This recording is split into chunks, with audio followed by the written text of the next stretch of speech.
work smarter, not harder, with the content. One of the things that I've tried to talk with my team about a lot is people digest content in different ways. You might prefer a really nice long form piece. I might be somebody who prefers a video. Somebody else might want to listen to a podcast. As a starting point, we've tried to say, when we create a piece of content, let's try and splice and dice and stretch that content as much as we can. Into multiple formats. Multiple formats. So you need to kind of think about how people digest it as well.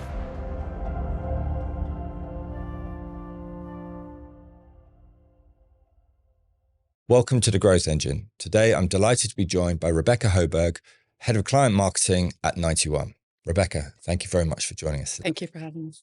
So, Rebecca, let's dive in. I'm keen to learn about your journey with 91 and specifically the journey that 91 has taken in sharpening its marketing strategy. And as I understand, you've narrowed the focus of your marketing. So can you give me a little bit of a explanation around that? Yeah, for sure.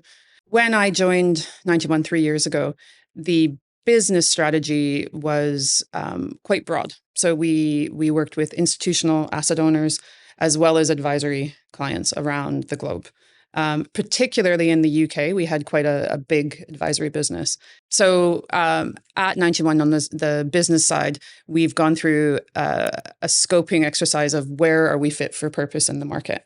And like I said, historically, we were more institutional and advisory. And due to the size of the firm, to go deep advisory in some of these markets, you have to have infinite resources. You have to have big teams to go deep. Even if you're just looking at the UK, you need regional salespeople all up and down the country. Yeah. And I think we realized several things. And I think some of what we realized was what we were not. But what we are is an emerging market firm. Yeah. So the business units, both on the investment side and what we call client group, which is our sales team, they went through a sizing exercise to say, where are we fit for purpose in the sort of asset owner space? So where are big asset owners globally allocating capital and where are we fit? So as an emerging market manager, we really do have an edge there. We are born and bred in an emerging market with our heritage from South Africa. And I think that is a massive differentiator when you look at our competitors. There are lots of competitors who are headquartered in the US, headquartered maybe in London, who claim to be EM experts, but we actually are born in an EM market. Yeah. One of the differences with 91 marketing is we don't just go off and do a bunch of things that sort of is what marketing does. We are a partner with the business. So marketing is at that table in those discussions. And as a result, we said, okay, how are we going to change our strategy to be so focused to help serve the needs of that exercise?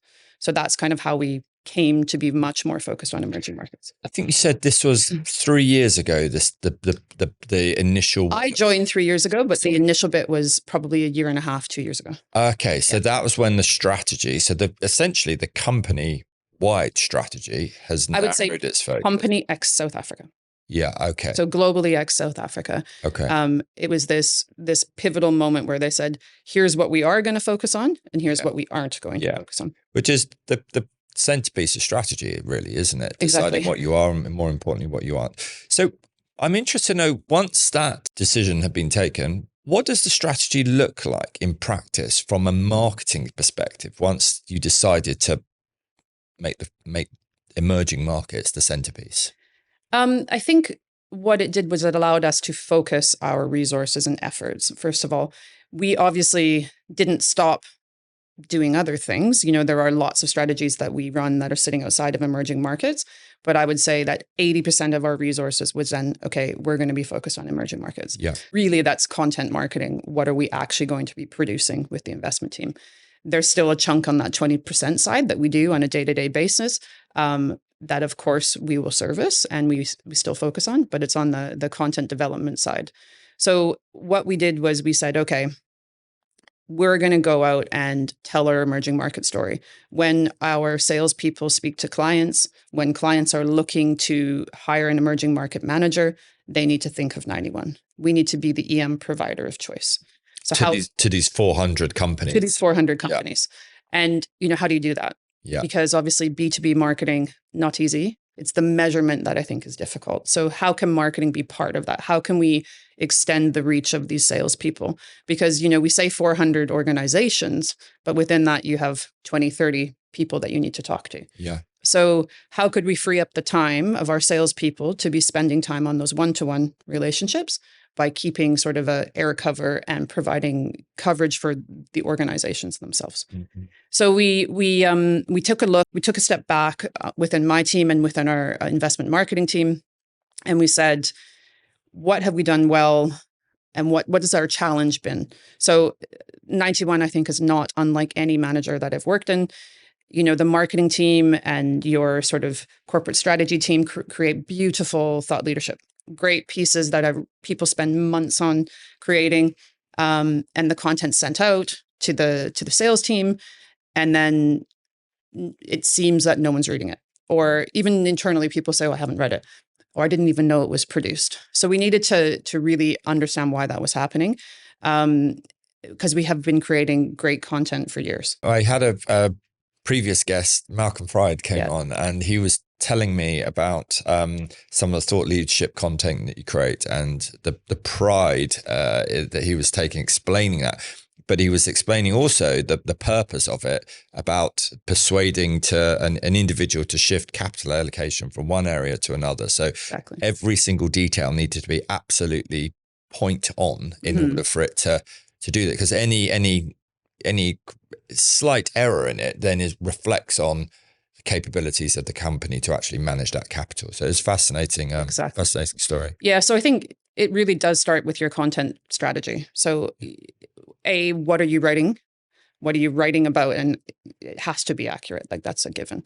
So we took a step back and we said, okay, how do we get this and be more effective and get that content into the hands of these 400 asset owners? And I think one of the things we talked about a lot in my team, who really handles the distribution of that content, is relevancy.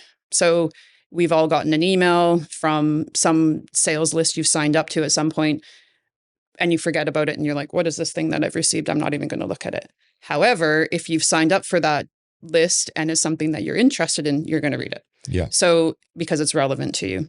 So we said, why not create content that is actually relevant to these buyers? So as I said before, a lot of our assets are already in EM, right? So those clients, we want them to allocate more capital. And then we also want to get new clients to allocate capital to EM. So we wanted to create this triangle between our investment teams, our sales teams, and our marketing teams, so that you're really working together in a partnership. And it's not reinventing the wheel in many cases. So it's like, what are the questions that these clients are asking in meetings to our investment teams? And these questions are coming in meetings, sales meetings, on one-to-one emails. And then the sales teams are sending questions to the investment team all the time. Right. And often repeated questions. And sometimes you get frustration saying, God, you've asked that question 100 times. Let me send you the answer again. Yeah. So we said, let's collate all those questions that are actually coming from clients and create content from that. Yeah, perfect. So we created a list of questions on the emerging market debt side, and we created a list of questions on our equity side. And we started from that. So we used that as a starting point, and we started creating content. The long form content that you referred to, and that Malcolm talks very passionately about, still exists. That's the core stuff. That's the why should you allocate capital to EM? Why EM now? And a huge challenge for us is the perceived risk of emerging markets over developed markets. So that's a core trend that goes through everything we do. So we developed a content series called Deliberating EM Debt and Deliberating EM Equities. And we started to churn out this content on a regular basis. So then when we acknowledge the challenge that we have had for years, and many marketers have, I'm sure, which is you can't just create it and they will come. This is not like Field of Dreams, Yeah. How do you drive people to actually read that content? So this again comes down to that real partnership with the sales team. We need to understand who you're talking to. So the sales team had to do a huge exercise within Salesforce, which is the dreaded S word that nobody wants to own, to have really honed lists. And those lists, in some cases, are only 100 people. Some of them in some regions are 500, but they're small list. So we're dealing with small numbers, and that's a huge mindset shift for everybody. Yeah. So once they got these lists, we said, okay, we're going to create a regular mailing. So I personally really dislike newsletters or monthly mailings that you have to, because you basically create something you have to fill every month. So we started off saying, we're going to send regular insights to our clients. Not saying whether timestamp. No, because we've all been there where you have to suddenly feed the beast that you've created. So we started a client mailing around EM Perspectives Fixed Income and EM Perspectives Equity. Mm-mm. And we used those lists, and we created the content from real client need, and then we started to distribute it through this EM Perspectives mailing. So that started working. We were getting great cut through. We were getting good click through. People were commenting, oh, thank you for the content. But we also do plain text centralized mailings. Okay. So, dear Rebecca from Joe, how are you? And people, surprised, didn't know it was a central mailing. And they're writing back, thanks, thanks, John. This is a great piece, which was a huge win for us. And that helped us get the sales team on board. Within those, are you then, within the text-based emails, are you then directing and saying, saw this article, thought it may be useful, and then sharing links to them to pages on the site where the content's stored? Correct. So for the plain text ones, it's like a much more conversational, hey, John, or whatever, and then a link to something. I saw this article. We've just recently published this article, thought it would be interesting because of X, Y, Z. Yeah. Have a look. And then we said, okay, in a world where we are so focused, how do you go external with this? What could you do in the paid world? We're not a firm who has really done a ton of, traditional advertising. Sure. And I think why is because of the amount of wastage that you will get and the inability to measure that advertising.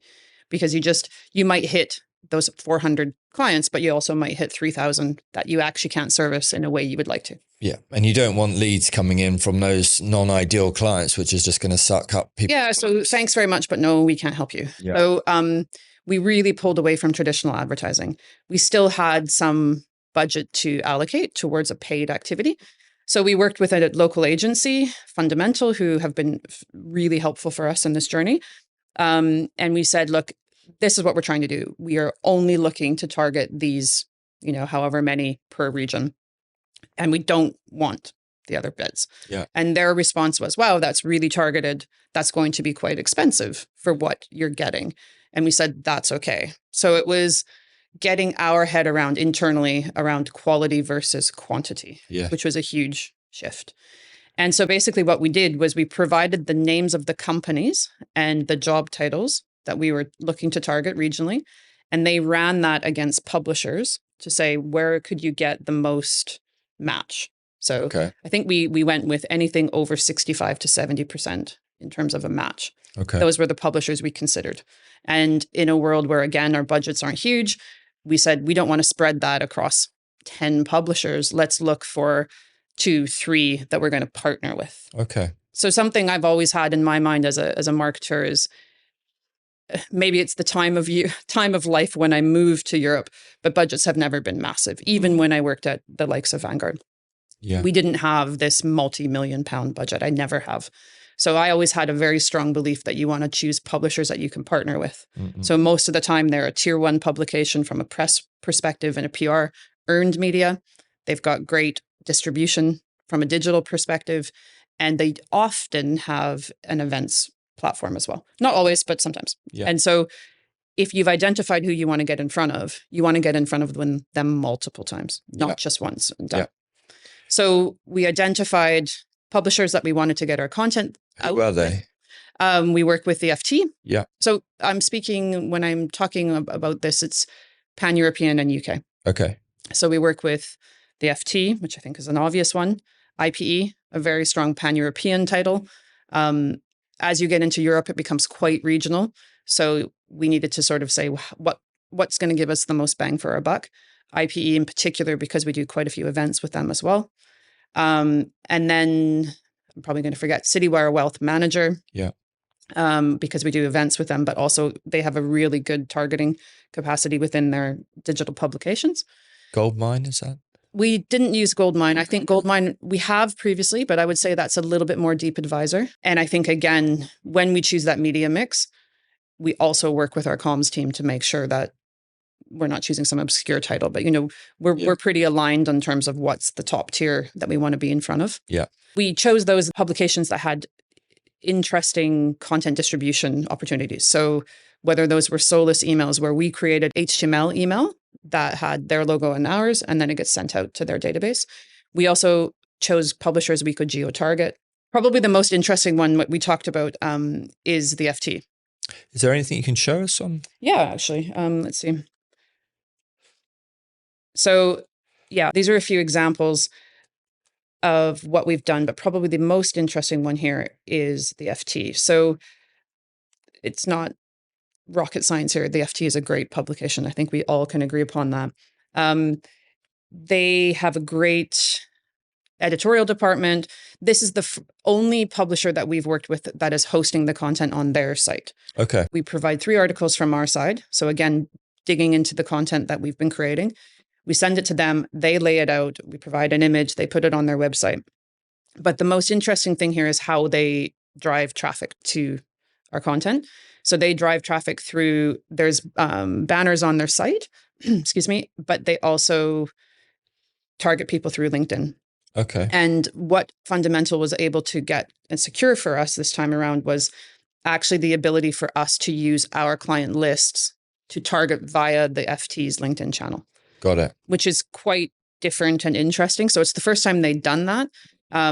It's also using our company and job title targeting, but in addition to the lists on the back end, which has proven really, really positive. So like the stats we've had on it have been well above their industry benchmark. So just to get my head around that, what they're doing is that you're creating the content, it's housed on the FT site, but then they're promoting that content through their FT LinkedIn channel. Correct. They're targeting those promotions to your individual companies that you've selected, those 400 companies, and even down to the individual role or name of those. Correct.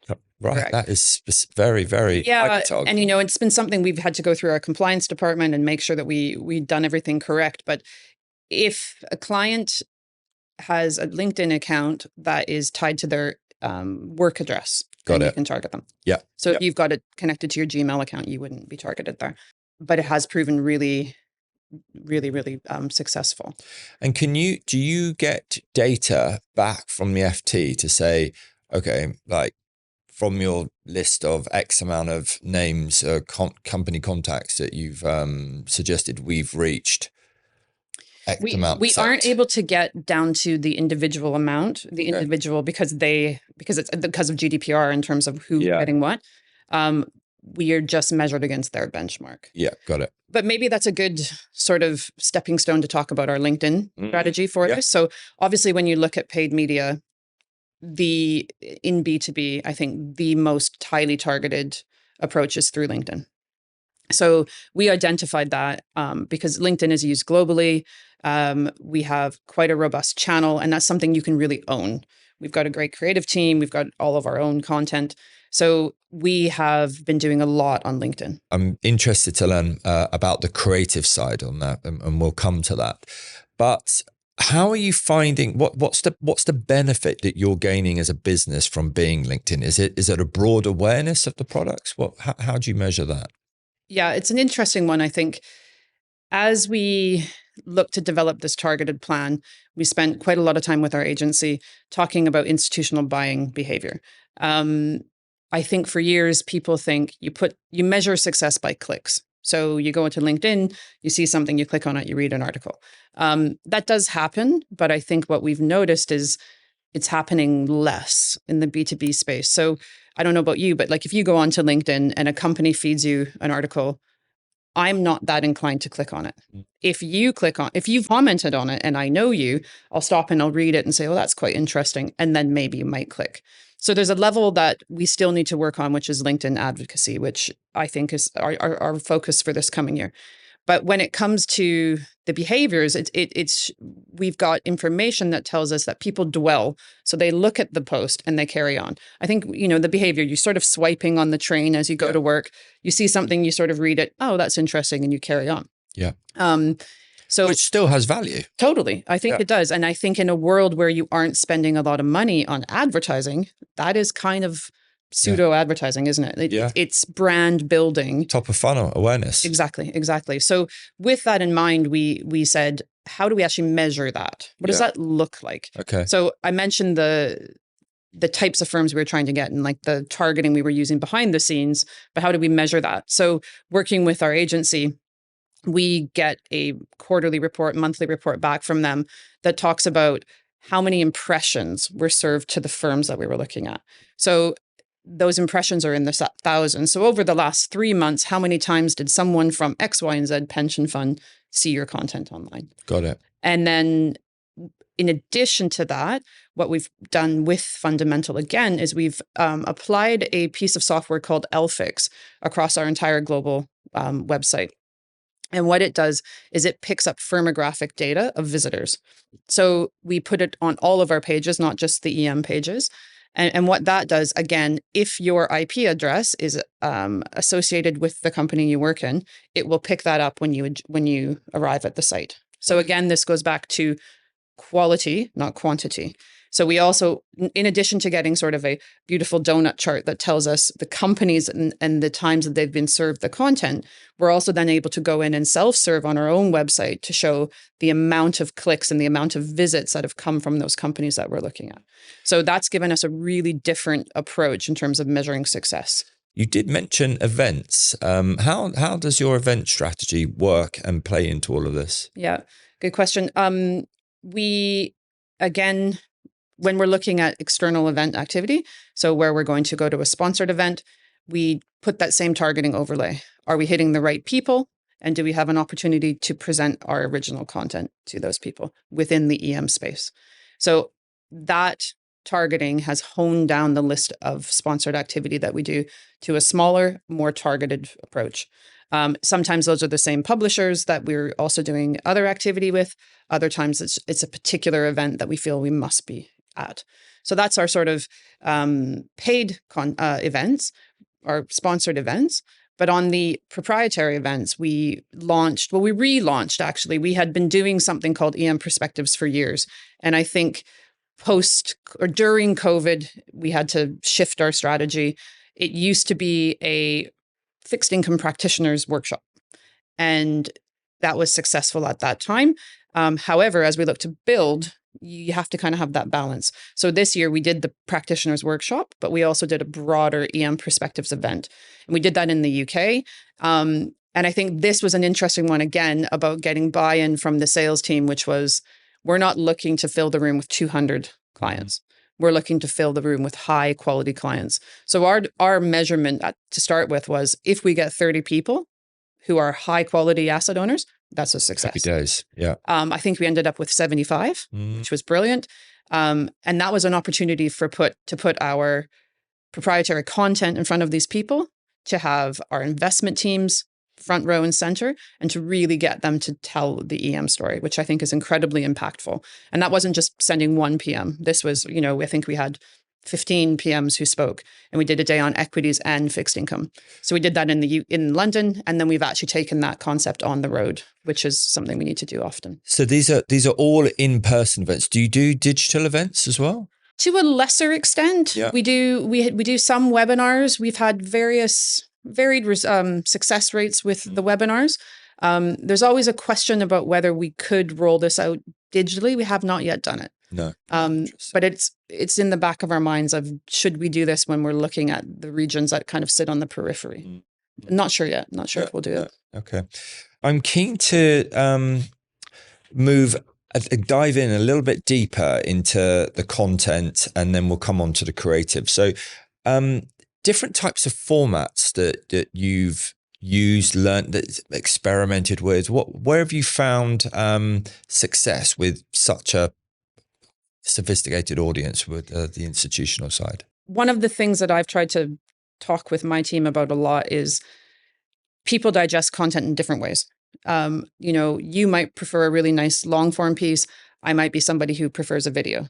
Yeah. Somebody else might want to listen to a podcast. So as a starting point, we've tried to say, when we create a piece of content, let's try and splice and dice and stretch that content as much as we can. Into multiple formats. Multiple formats. Yeah. So work smarter, not harder with the content, because that's key. I talked about scale. I talked about the fact that these pieces of content have to serve multiple needs. So you need to kind of think about how people digest it as well. So oftentimes we'd create a big piece and then we'd create small pieces from that, as well as maybe a short video on it, a synopsis. Or we'd start with a video and then create a sort of Q&A from the video. So we did that.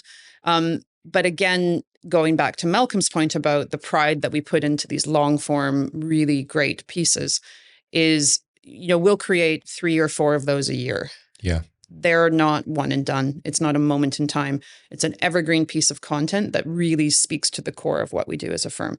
So we have this series of shorter form content running, whether that be in video format or short content. But then we have these core pieces. And I think the challenge, and a lot of people in B2B, is you write these beautiful thought leadership pieces, but they're so long, you can't use them all the time. So when we look at long form content, we have to create traffic drivers, or sort of, I don't like the word teasers, but you need to have a reason to read on. And I think sending an email with a 15-page paper is a little overwhelming sometimes. So we have spent a lot of time on what those traffic drivers are. And that kind of goes back to our LinkedIn process and our approach, but also how we introduce those in email. So I think traffic drivers are key. Sorry. I call them fishing hooks. Yes, fishing hooks. I think that's a good one, which is like, what's the reason to click? What's the reason to read on? I think thought leadership has a place in a one-to-one conversation, like big long form pieces. But how do you pull out those interesting charts, those nuggets, those things? I think most of the time when we create a piece of thought leadership, we have 1 or 2 killer charts that should be like shown to clients, and how do we bring that to life and get it in front of them? So that's been a big challenge for us. So and this is really when we're getting into the creative side of the content. Yeah. And when I look at some of your content, there's a lot of data visualization in there, which is absolutely stunning. How did you get to that point with the quality of the creative? It's a good question. The social media team started working closer with my team, and we were saying, we're not hitting the mark here in terms of our process for social media. I think a lot of companies put social media as the last thing. So you get an idea for content, you create the content, and then how you distribute the content is sort of secondary. And you have this group of, really great content writers who write something, and the nature of the beast is that they write it, it's done, they move on to the next thing on their list. I think we all do that. So what I have tried to instill in the team is that when we create the piece of content, what are those hooks? What is the distribution mechanism going to be? What is the traffic driver? So let's put social first. So we did a lot of discussion with the industry folks, like, what should we do here? What are other people doing? Is there something we're missing in the process? And we ourselves did a little bit of an audit online to say, who are the great people in infographics and data visualization? And then from that, we hosted a day that we called a creative hothouse, which is a bit naff maybe, but where we invited not only like my distribution kind of team and our writing team, but we also invited our creative team. Right. So we have a large creative team and a multimedia team internally. And one of the things I recognized was there's a few of us who know the content, who work really closely with clients, with the client group. We know what we want to achieve. And we say, actually, let's make a video about that. And we think exactly what we're going to do with it. And then we just tell the team, the creative team or the design team or the digital team, we need a video doing X, Y, Z. And they go, okay. And they go and do it. Or we're going to do a social media post. Can you find an image that's nice to use? And I think we're doing a massive disservice to those people because could you imagine a job where you're just told what to do, but you don't really know how it fits? You're supposed to sort of understand the content, but you haven't even read it yet. What if we were to put those people into the mix at the beginning and get their ideas? Because perhaps a video isn't the right format. Perhaps a visualization is, or an animation. So with that kind of premise in mind, we hosted this half day And we looked for sort of industry wizards in data visualization. And we came across David McCandless, who has written multiple books. One of them, Information is Beautiful, which I'm sure you're aware of, as well as, again, going back to the FT, they have an absolutely amazing sort of data visualization journalism team. Fantastic. And so working with my press colleague, my colleague who runs our comms team, she reached out to the FT, and we got two incredibly good journalists from there to come in. And we had David McCandless and a couple other folks come. And we hosted a day to talk about, your strategy is nothing without data. So when you're creating these long form pieces or short form, what is the data? What are you trying to say? So we took some of, I think David's was a bit broader around how you can use data to tell stories. How do you conceptualize data? And actually, half of the team then did a half-day workshop with him as well, which was amazing. And then the FT guys, they were incredible. They took us on their journey, talked us through a few articles that they've done. And probably the biggest takeaway that I personally had, they have a big chart that talks around, or a big sort of takeaway poster that are the elements of a chart. So, I think we sometimes fall into the habit of you write a big long form piece, all the context is before, and it says in figure 1, and the title is figure 1. Yeah. Can you take figure 1 and put that in a LinkedIn post and have people click on it? No, you can't. So you need to sort of collectively read the content before to figure out what are you actually trying to say. Got it. So we took some of the FT principles and then the sort of how do you actually do it in the data visualization course. And that's been now instilled in our creative team. And we've done a few test cases. Some of these big thought leadership pieces that Malcolm mentioned, we were in the process of publishing a couple, and we used those as a test. And we created some really interesting content, which maybe I can show you. Brilliant. Here. So this one, we were talking about the US dollar, and has the current dollar cycle, have we hit a new cycle coming? And then this one, we've experimented with various formats. This is a carousel, again, on the same piece, but taking that same piece or one that was just before it, but taking a really complex chart. So again, that killer chart in the article, working with the lead investment writer on this to say, what's the point here? In the actual thought leadership piece, you'll see that the chart is really complex. We took it out, we stripped back the labels, we made sure it had a really punchy title and things were really obvious. And then this takes you through a timeline.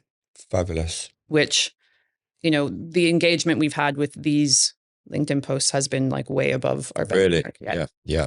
So absolutely worth putting the time in and getting it right. Again, going down to quality, not quantity. Yeah. And, it hasn't been easy. The process is not by any means honed and perfect, because it's like breaking a habit of, I'm done with this now, I move on. And also getting people who traditionally haven't really done the social posts to get involved in that earlier. So, we often have PMs that are going on road shows. We create these great slides, and then they come back from the roadshow and we don't do anything with them. So coming back to that principle of stretching your content, we decided that we would take the content from take those slides and look at it and say, is there anything here that we could pull out as a killer chart, as something that could tell a story unto itself? So by doing that, this is a really good example of one that we did that was actually a very basic slide. It was a table. And we said, actually, what is the story behind this chart and how do we bring it to life? And I think it's so important to be creative with your content. So in a world where you don't have infinite resources and time to spend writing 15-page thought leadership pieces all the time, because it's just impossible, how can we do more with the content that we do have? So making every opportunity to take a piece of content that has been created, whether it's a slide, whether it's a quick email that's gone around with a chart in it, or if it's a thought leadership piece, how do we take those nuggets and actually stretch it into a standalone piece of content? I think that's really key. And having the people internally and the creative team who actually can understand that content and giving them that opportunity, I think is really quite different than other firms I've been in. It's a fascinating journey that 91 has gone on, and thank you for sharing that story. I'm interested to understand what part of this journey has been most rewarding from your point of view as a marketer. For me, it's probably your experiences are where you've been and how those organizations are structured. I think it's about the creative piece. It's about bringing other people into the mix. I think you can run a risk in a marketing team where you have a chosen few who really get it, who are really close to the sales team, who are really close to the investment process. And that's not everybody in marketing. You have a lot of people who keep the machine going. It's a team sport. Exactly. And I think we forget about the back row often.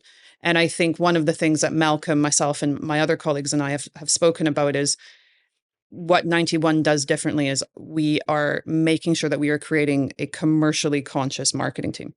And for me, that is giving those people who are the designers, who are the multimedia videographers, the opportunity to actually understand what we're doing and feel like they're part of the commercial success of the company.